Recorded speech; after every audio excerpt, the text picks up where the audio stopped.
Take the exit. Turn right into the drive-thru. Nope, I'm making dinner tonight. You don't have time. Josh has practice. Oh, that's right. I'll just get a salad. And fries? No, just the salad. But salad cancels fries. Salad only. Fries. Salad. Fries. Food noise isn't fair, but Mochi Health is. The affordable GLP-1 source that puts you on the road to successful weight loss. Hey, can I get the... Fries. Salad. Sorry. Learn more at joinmochi.com. Mochi members have access to licensed physicians and nutritionists. Results may vary. Looking for these better days. It is Wednesday, February 18th. I'm Scott Seidenberg. Here's what you need to know to make today a better day. It was a sweep on the ice for us yesterday in the men's Olympic ice hockey tournament. We'll preview the quarterfinals coming up today. Also a sweep for the college basketball system.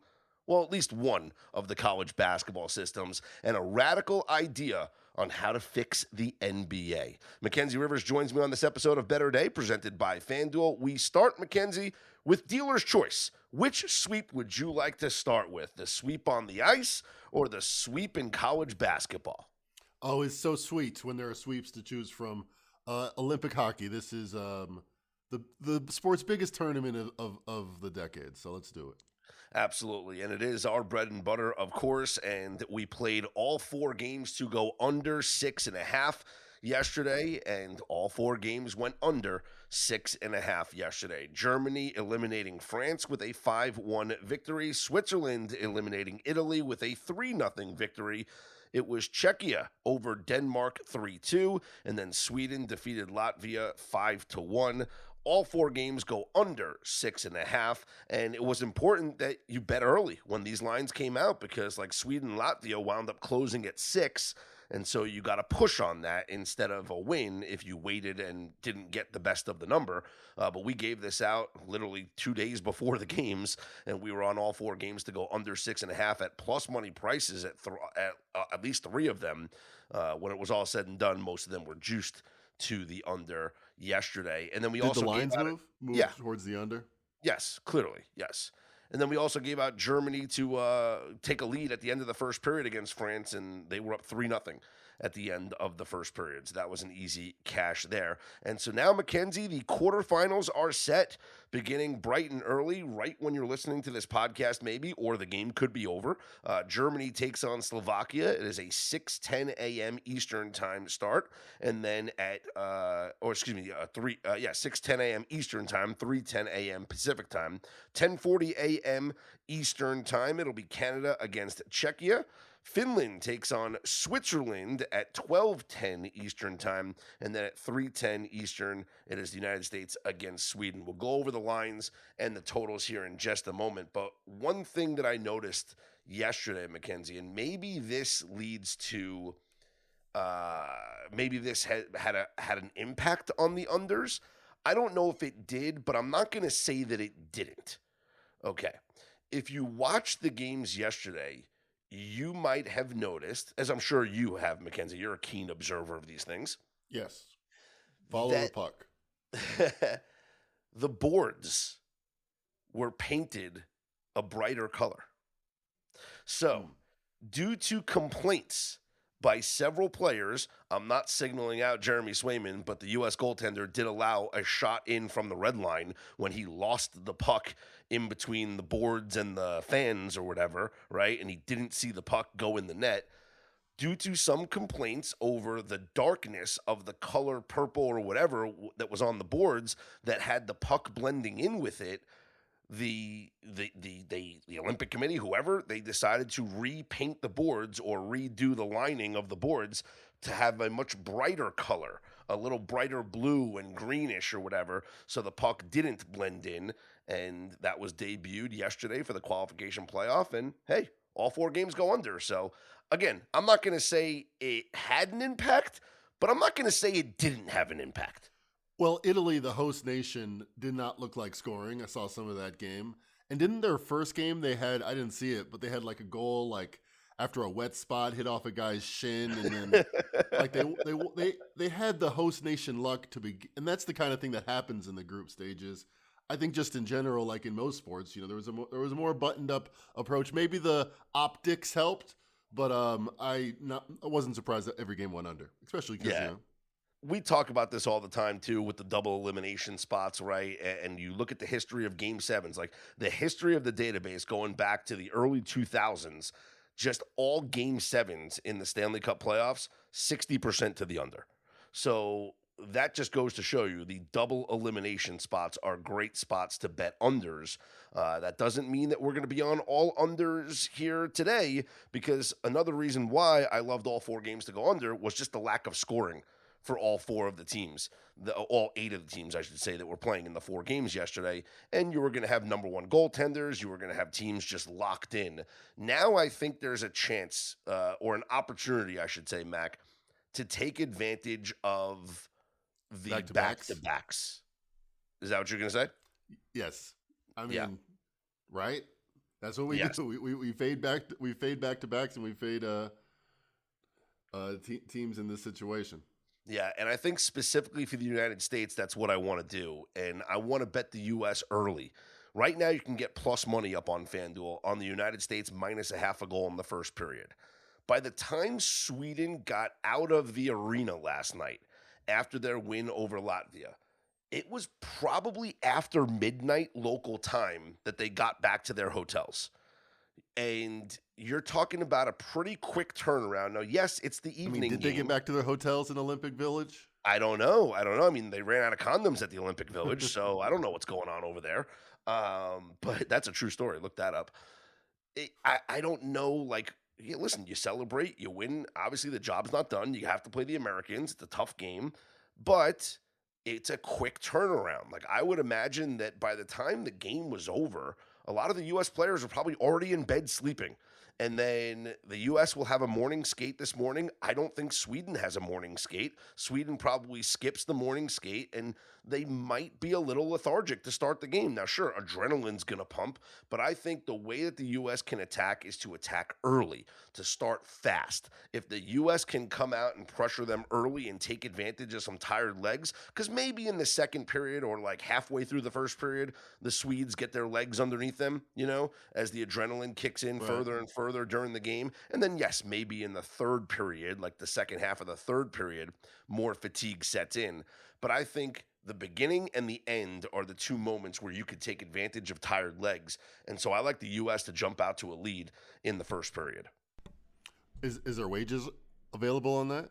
Yeah, well, you can certainly, there's different prop bets. Obviously, you can bet like a team to score first, which the U.S. is favored to do so. But as I mentioned, on the puck line up on FanDuel right now, if you click on the first period tab, you can bet the first period puck line, the United States minus a half a goal in the first period, you can get plus 120.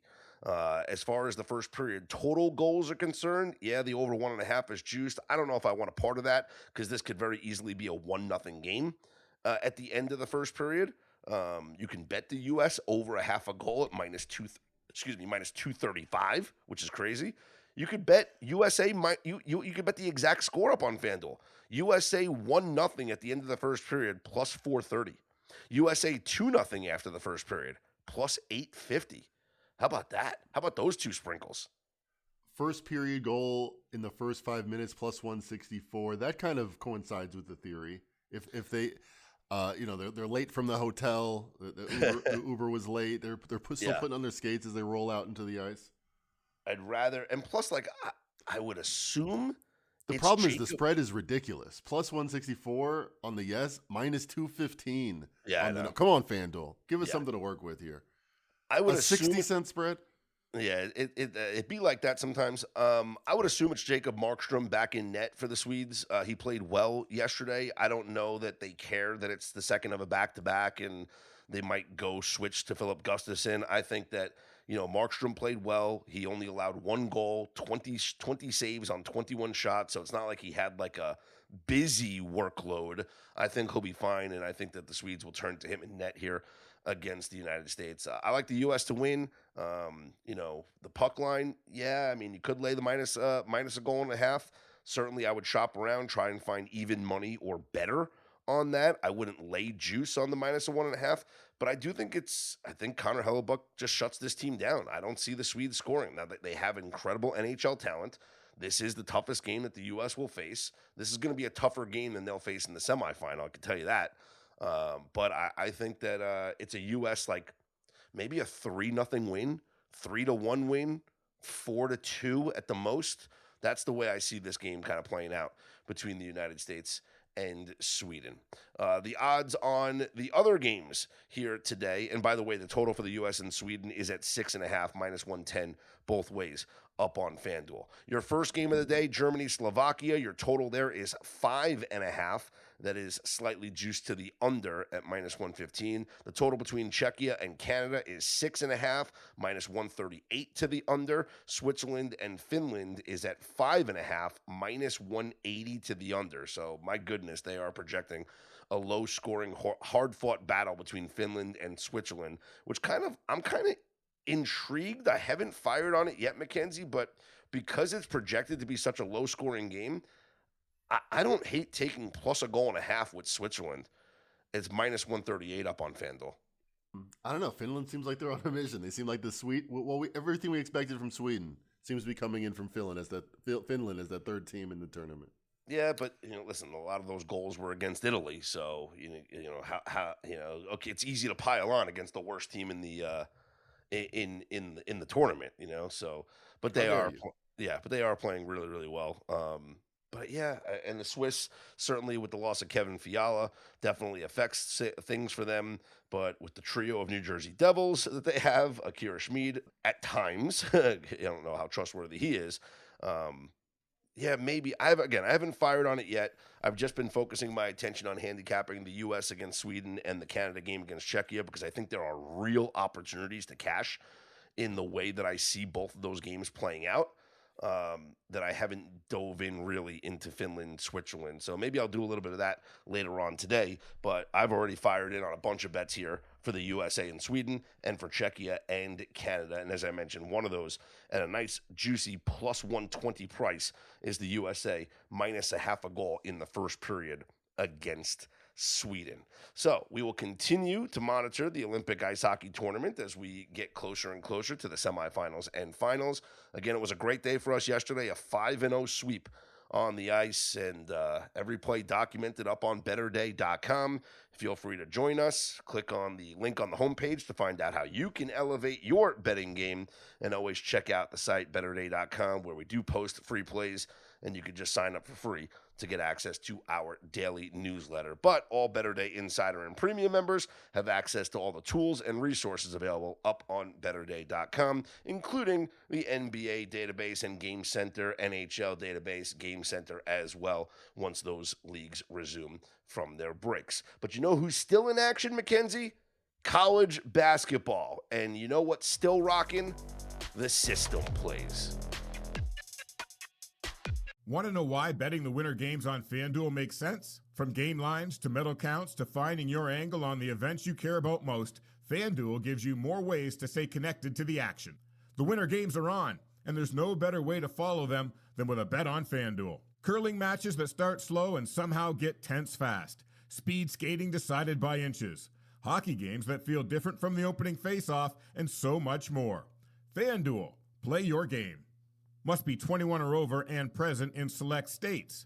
For Kansas, in affiliation with Kansas Star Casino, or 18 and over and present in D.C., Kentucky, or Wyoming. Gambling problem? Call 1-800-GAMBLER or visit FanDuel.com/RG. Call 1-888-789-7777 or visit ccpg.org/chat in Connecticut, or visit mdgamblinghelp.org in Maryland. Hope is here. Visit gamblinghelplinema.org or call 800-327-5050 for 24/7 support in Massachusetts, or call 1-877-8-HOPE-NY or text HOPE-NY in New York. 3 system plays in college basketball last night, and all 3 won. Now, there was only going to be 2 system plays, Mackenzie, but then the line moved on one of them as we projected it could, and so we actually had 3 system plays. Now, this is different from the system that we had on Monday night with the 2 top 25 teams playing each other in number 6 Iowa State and number 2 Houston. The system yesterday was when you have an unranked home favorite against a ranked opponent. And we had 3 such instances yesterday.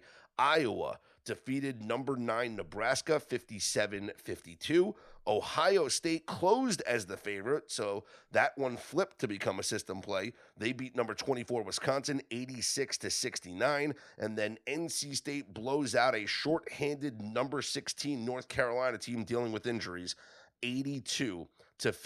The system improves now this season to 12-7 straight up in ATS. But something that I noticed, Mac, when running the numbers, I didn't pay attention to this before, but maybe we should have been. In all of these games, the unders 14-5. Not a bad subset. Does it go inside with the logic of the system in general, in your opinion? Well, I know these teams close as the favorite, right? Which is why we play them in a system. But when you think about it, they're really the underdog, or at least they have that underdog mentality because they're the unranked team playing against the team that has the number next to their name and the ranked opponent. They may storm the court. They might not. Yeah. But what do we always talk about with, and we've been talking about it, we talked about it yesterday with the NBA team, the NBA tanking teams. When you are a dog and you're trying to pull an upset, what do you want to do? You want to slow the game down and limit possessions, right? That would make sense. And the home team in general dictates pace as much as the better team. Like that, it's not really split up by who's the better team often, especially I think with younger players, so college players would fit the bill. So that's maybe, and again, I know like the system is playing it because these teams are the home favorites, but most of the time they're short home favorites. But and I know the Action Network has like opening odds and closing odds. That would be interesting to look at too. Teams like Ohio State that get bet throughout the day might be especially good in the system. That's an interesting way. If we can track the teams that open as the dog but close as the favorite, so they close. Because again, when I give out these numbers, like I mentioned, 12-7 straight up in ATS for this system, unranked home favorites against ranked opponents, it's grading it off the closing line. So the closing line was Ohio State -1.5. And the closing line was Iowa. I would be interested in teams that flip the favorite, but also just teams that took significant amount of money. Because the theory is like the market is sharper than the people ranking these teams. But the fact that they rank these teams incorrectly, perhaps, like Iowa State worse than Houston, if that could have been flipped, like that's the bigger differential. So if we know it's not only the sports books, but like bettors are moving money in that direction, that shows just how wrong the rankings are and how mispriced still it might be. Yeah, all right, that's a good idea. So maybe we'll have to track that. Look at the opening line versus the closing line. Elsewhere yesterday, number 22 Miami of Ohio remains undefeated, 26-0 now after an 86-77 win over UMass. They were only a 2.5 to 3 point favorite, Mackenzie, and it feels like every night people are betting against this Miami of Ohio team, waiting for them to lose. I gotta think the reason why the money keeps moving against them is because people are just made the investment. Like, I have 5 bets lined up in order, Martindale style. This team is not going undefeated. You know what? They might go undefeated. They might be Wichita State 2013, 2014. Well, let's turn our attention to tonight's schedule, where we have another system play inside the top 25, as number 25 Alabama is a 4.5 point home favorite up on FanDuel against number 20 Arkansas. So we have the lower ranked team, number 25 Alabama, as the home favorite over the higher ranked team in number 20 Arkansas. This is the system that we talked about on Monday that applies tonight. And in this season, it is 12-4 straight up, 11-5 against the spread. Elsewhere, number 4 Arizona, a 12.5 point home favorite over number 23 BYU. Those are your only top 25 matchups. And I know you guys are wondering, no other system plays on your schedule here tonight. Before we wrap things up, Mackenzie, I wanted to get your thoughts on interesting quotes from Mark Cuban yesterday, who is the I thought you were going to say Kevin Durant. No. His profiles. Mark Cuban, former majority owner of the Dallas Mavericks, maybe soon to be once again majority owner of the Dallas Mavericks. He said that the NBA should actually embrace tanking. Now, this was the quote from his tweet Wow. yesterday, Mackenzie, right? I'm gonna read some of this here from Mark Cuban. Quote, why the NBA should embrace tanking. The NBA has Kate been, I don't know I don't know if that was a typo. Has Kate been misguided thinking that fans want to see their teams compete every night with a chance to win? It's never been that way. It's like another typo.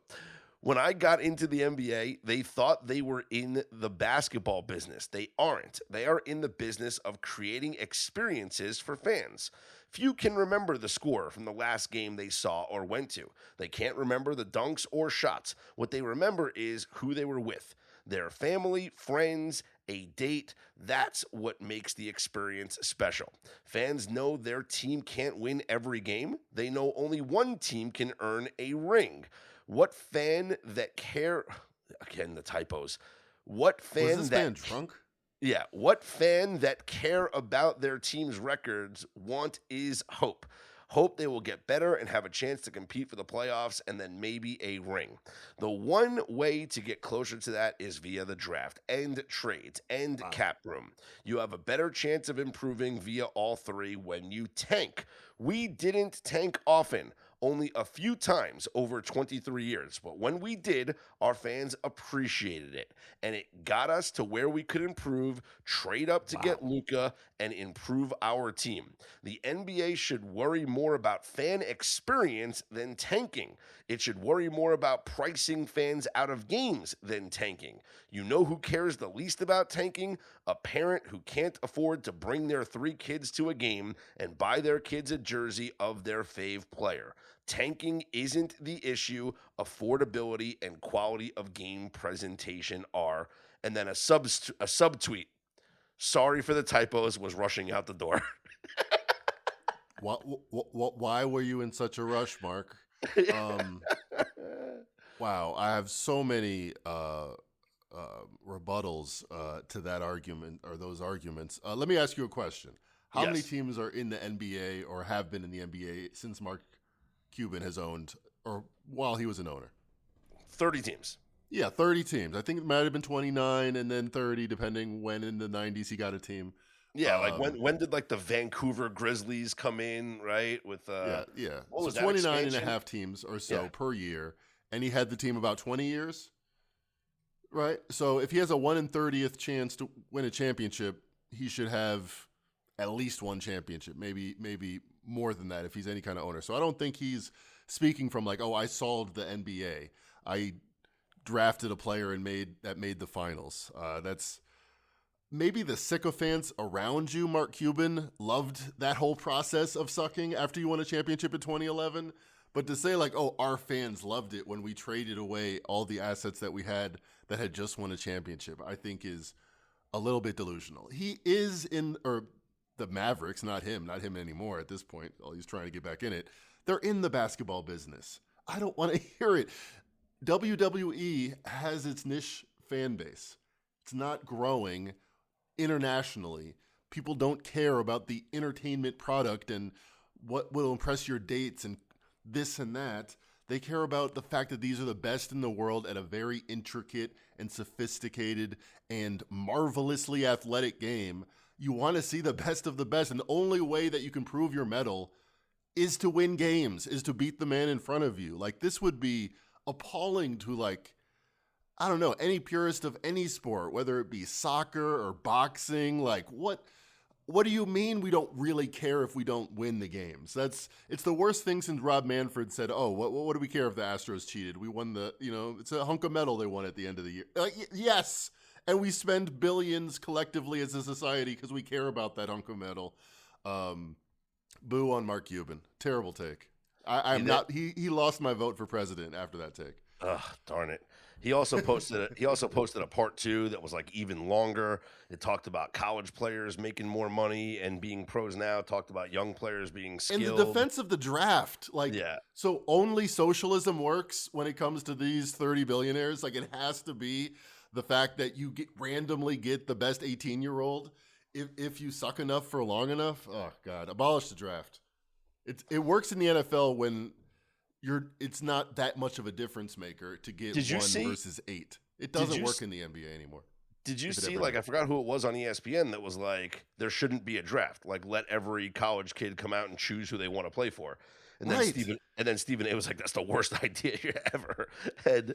But like, If you're the Toronto Raptors and people don't want to go there because it's just not that interesting, Yeah. or the Milwaukee Bucks, then you have a competitive disadvantage of collecting talent the way that Google puts itself in good, cool places and has interesting offers for the youngest talent so that it can get people that don't want to go to New York and be a consultant or go to Seattle and work for Microsoft. Like, it matters how good of an organization you run. Barcelona is cool as fuck. So Iniesta and Messi at 12 years old are like, I want to go there. And that's why they're successful, as in addition to the billions of dollars that they spend. So I want to see competition in this. I mean, as socialist and communist as I am in other parts of my life, why not let the best of the best compete for the best talent like every other industry in America? it's definitely a system that needs to be changed. The problem is that change can only come in a collectively bargained sport when And no one's going to give up $1. Exactly. When no there's one is going to give up a single when dollar. there's an agreement between the majority of owners, and the owners are never going to agree on changing it. It's just never going to happen. It works well enough. The easiest thing to do, Mackenzie, it'll never happen, but it's the easiest thing to do. You make 2 leagues, and you have relegation and promotion. You turn it into international soccer. Right. The NBA has already done this, though. Like, they've introduced the NBA Cup, right? So that's like the first thing that like international soccer has been doing for hundreds of years, totally. right? Where like an in-season tournament, and people are like, "This is like a crazy idea." Now fans are like, "Okay, I kind of like it. It's cool," right? Meanwhile, fans of European soccer are like, "Guys, like you're 50 years behind us, right?" Why not just you have 32? You can expand to 2 more teams, bring in Seattle and Vegas. You have a 32-team league, and now you have 2 16-team leagues, the NBA and the ABA, right? And that's it. Or I like that. Bring back the ABA name. Bring back the ABA. You have the NBA and the ABA, and then guess what, Mackenzie? I just fixed the NBA All-Star Game, because the All-Star Game is the All-Stars from the NBA going up against the All-Stars from the ABA, and that's the only time they play each other. I'm not putting the champion of one league against the champion of the other league. I don't care like about the that. end of the year champion thing, because like if we played the best team in Europe, we'd be too better.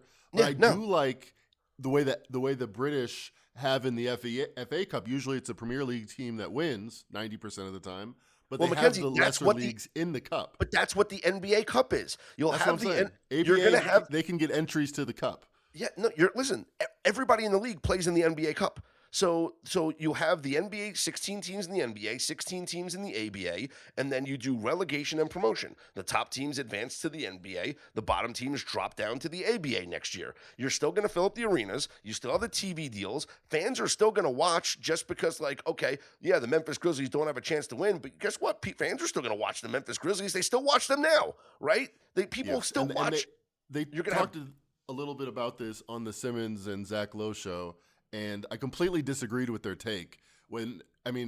As much as I'm a players guy, or I get pinned that way, when they were like, oh, but Jaren Jackson won't want to go to Utah if they get relegated. Yeah, it's a big negative to be a terrible team, like it should be. Sometimes it's the end of an era, and for 50 years, you're in the doldrums because all your best players left after you got relegated.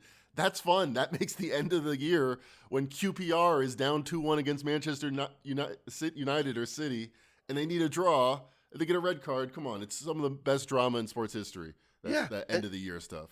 And just think about it. Think about, like, listen, the players are all going to make their same salaries because they're going to have the same TV deals. Like, the league doesn't have to change at all. All they have to change is just having the schedules where only these 16 teams play each other. They don't play anybody else. And these 16 teams play each other. They don't play anybody else. Naturally gravitate there, and it'll be kind of like, a junior league. I like it. But it doesn't have to be like a junior league. It's just a separate league, and a separate standings, and a separate record. Listen, Mackenzie. But one's going to be better. I mean, the better teams don't get relegated. Sure. But which makes it fun. This is not a strange idea. For decades, Major League Baseball had 2 separate leagues, the American League and the National League. And the only time they played each other was in the World Series, right? That's it. This is the same concept. You have an ABA and an NBA, and never the two shall meet until the All-Star game. That's it. Then we don't have or the NBA Cup. They're both exactly, in the NBA and Cup. they play in the NBA Cup. That's it. And then you just have promotion and relegation, and you give the ABA their own things, and they can have their own histories. And it's like, congratulations, how would you Jazz do won promotion? The ABA. Would you do a best record, or would you do a tournament at the end of the year for the ABA? No. I would. It goes by your regular season record. Right, because we want the regular season to matter. That's so I want point. I want 8 out of the 16 teams to make the playoffs, right? And so what I do is 8 out of the 16 teams. This is how I would make it very easy to go back and forth. It's a 16-team league. 8 teams make the playoffs. If you make the playoffs in the ABA, guess what? You're in the NBA next year. If you don't make the playoffs in the NBA, you drop down to the ABA. Yes, it's a massive transition every year. 8 teams switch leagues every year. You know, every spot would be very interesting because obviously the 1 seed matters. And like you're fighting for home, like as soon as you're not fighting for home court in the 4th seed, you might be relegated. You're on that line. I like that. Very aggressive, Scott. I think it's the best solution to fix this sport. And guess what? Because the teams are constantly changing schedules every year, right? You're going to see teams play pretty much every team that they play now, which is why I don't think that you have to change any salaries or any TV deals. Like, you're going to have games on every single night. People are still going to watch. The only change is that at the end of the year, we're not celebrating the other champion as much as we're celebrating the NBA champion. But guess what? Those teams wouldn't have even been in the NBA playoffs. So at least now they get to play for something at the end of the year, and we give them the ABA championship. Congratulations. We give out an MVP. You give out the kiddie pool, right? So they get the bonus money. This solves the sport. I'm the commissioner of the NBA now. And I think the sport needs to be solved, or at least the league that is the best version of it. However, I think it's different than baseball. Baseball is the necessary comparison when we talk about this because they radically changed the look and feel of their sport to tremendous success the last few years with Theo Epstein and the shot clock era of pitching. I don't think the NBA has the same problems. People have talked about moving the 3-point line. I don't hate that idea. Different ways, every court's different. I think that's an interesting dynamic. But I think it's not the game. I think the game is pretty cool. I think people like the threes and the dunks and everything that it's become. I think it's the presentation and the rollout of the sport. It's always a waiting game. Everything's a preseason. Everything's like, well, this is the first round of the playoffs. We're playing 7 games, but all the favorites are going to win this round, and all the home teams are going to win every year. There's a different way we could roll it out. The way March Madness is coming up, and you don't need to know all the teams to feel that electricity. I think they could do more with basketball. Just vote for me for commissioner. You could be my deputy. You could be my deputy commissioner. So, all right, you're the assistant. The czar to of sports, Scott Seidenberg. Exactly. All right, that'll wrap things up for this episode of Better Day. As always, head on over to betterday.com. Check out all the articles and features that we have available for you guys. Click on the link on the homepage to find out how you can elevate your betting game by becoming a Better Day Insider or Premium member. And be sure to follow us across all social media channels. For Mackenzie Rivers, I'm Scott Seidenberg. Here's hoping you make today and every day a better day.